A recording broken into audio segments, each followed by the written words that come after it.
ஏன்னா கைஸ் சிங்கப்பூர்லேருந்து மலேசியாவுக்கு ட்ராவல் பண்ணுறவங்க பார்த்திங்கன்னா வந்து ஹியூஜ் நம்பர்ஸ். ஒன் டே வந்து காலைல அங்கேருந்து இங்கே வேலைக்கு வராங்க, இங்கேருந்து திரும்ப போகிறாங்க. ஸோ அது உண்மையிலே வந்து எக்கனாமிக் வைஸாக ரெண்டு கண்ட்ரிக்குமே வந்து ரொம்ப ஸ்ட்ராங்காக இருக்கும். ப்ளஸ் டூரிஸ்ட் வர்றவங்களுக்கு ரொம்ப ஈஸி. நீங்கள் இங்கேருந்து ஏன்னா அந்த ட்ரெயின் லான்ச் பண்ணிட்டாங்கன்னா அது சிங்கப்பூரில் நெக்ஸ்ட் இயரு. ஸோ உங்களுக்கு ஒரு 6-7 மினிட்ஸில் வந்து நம்ம வந்து ஜோஹர் போயிடலாம். அப்புறம் அங்கேருந்து மலேசியா லான்ச் பண்ணியிருக்க ட்ரெயின் வந்து 3.5 hours. அவங்க வந்து ஜொஹூர்லேருந்து ஒரு 5 to 6 ஸ்டேஷன் வந்து அவங்க வந்து ஸ்டாப்பிங் பாயிண்ட் வச்சுருக்காங்க. அந்த ட்ரெயின் அங்கே அந்த 5 to 6 பாயிண்ட் வந்து நின்று போகும். ஸோ அதோட டீட்டெயில்ஸ் நான் வந்து என் நெக்ஸ்ட் வீடியோவில் நான் அந்த இன்ஃபர்மேஷன் கொடுக்குறேன். ஓகேவா? அவங்க ஆல்ரெடி எல்லாமே பக்காவாக வந்துருச்சு. ஏன்னா வெயிட்டிங் ஃபார் டு ட்ராவல்.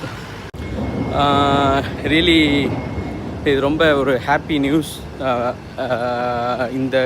இந்த மாதிரி ஒரு சிஸ்டம் லான்ச் பண்ணதுக்கு. அஃப்கோர்ஸ் இது சொன்னால் புரியாது.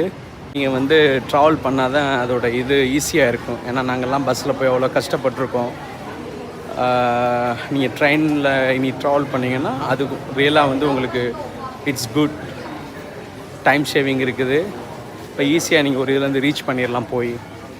இந்த சிஸ்டம் லான்ச் பண்ணதுக்கப்புறம் நீங்கள் பார்த்தீங்கன்னா ரொம்ப ரொம்ப ரொம்ப ஈஸி. அதை நான் என்ன சொல்ல வரேன்னா, சிங்கப்பூரில் வந்து நம்ம ட்ரெயின் எடுக்கிறோம்.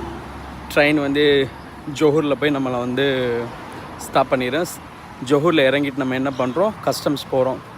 மலேசியா கஸ்டம்ஸ் அட்டன் பண்ணுறோம். ஸோ நெக்ஸ்ட்டு சிங்கப்பூர் கஸ்டம்ஸு நம்ம அதுவுமே அட்டன் பண்ணுறோம்.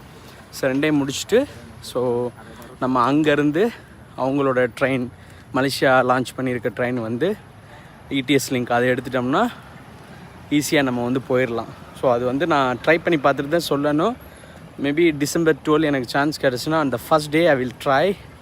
நான் எப்படி இருக்குதுன்னு சொல்கிறேன். I try to get the ticket first. ஏன்னா அது டிக்கெட் வந்து இன்னும் ஓப்பன் பண்ணலான்னு நினைக்கிறேன். ஓப்பன் ஆயிடுச்சுன்னா வெரி ஃபாஸ்ட்டாக சோல்ட் அவுட் ஆயிரும். அவங்களும் வந்து ஒரு நாளைக்கு வந்து மேபி 5 to 6 ட்ரெயின் வந்து விட்ற மாதிரி சொல்லியிருக்க மாதிரி தெரியுது எனக்கு. பட் அதுவுமே வந்து நான் வந்து செக் பண்ணுறேன். மேபி ஒரு நாளைக்கு அவங்க வந்து JB to KL வந்து எத்தனை ட்ரெயின் லான்ச் பண்ணுறாங்க அப்படிங்கிறதையுமே நான் செக் பண்ணி உங்களுக்கு வந்து I will keep you post. ஓகேவா? ஒரு எல்லா இம்பார்ட்டண்டான இன்ஃபர்மேஷன் வந்து உங்களுக்கு நான் கொடுக்குறேன். ஸோ RK Vlogs வந்து சப்ஸ்கிரைப் பண்ணுங்கள், லைக் பண்ணுங்கள், ஷேர் பண்ணுங்கள்.